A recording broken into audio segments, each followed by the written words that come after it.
what does the move of the U.S. Embassy signify? It's the beginning of a process that all other nations will move their embassies and recognize Jerusalem as the capital of the state of Israel and the people of Israel and the capital of God in the world. Okay, and what is special about the U.S. and Israeli nation's relationship? The United States was the first country in the world to recognize the independent state of Israel in 1948 after the Declaration of Independence.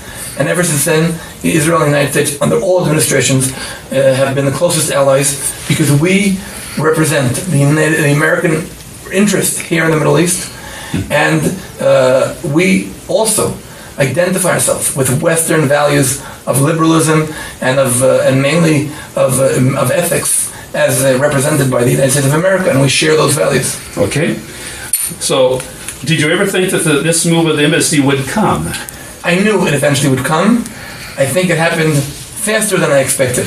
But the Bible says it's going to happen, and all the other prophecies materialized and became reality. So there's no reason why this one shouldn't as well. Do you think the move of this? How do you think this move of the embassy came so quickly? I think we had the right prime minister, the right president, the right ambassadors, and the right ideas. But mainly, we have the one God pulling the strings. Oh, wonderful. What can we expect in the future relationship between the U.S. and Israel?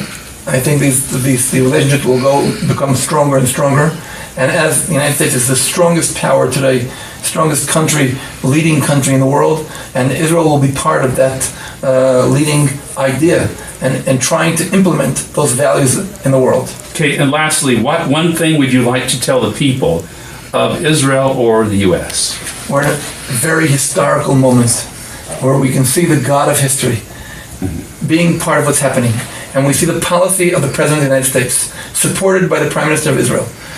On the one hand, trying to bring peace to the world, having the leaders of North and South Korea meet, at the same time, showing a message to the world that zero tolerance to evil, and therefore no compromises and no blinkings of the eye to evil, and at the same time recognizing the interest of the free world here in the Middle East, and recognizing Jerusalem as the capital of the state is part of we're going to see the implementations of this in many, many fields in the world, in almost at all levels.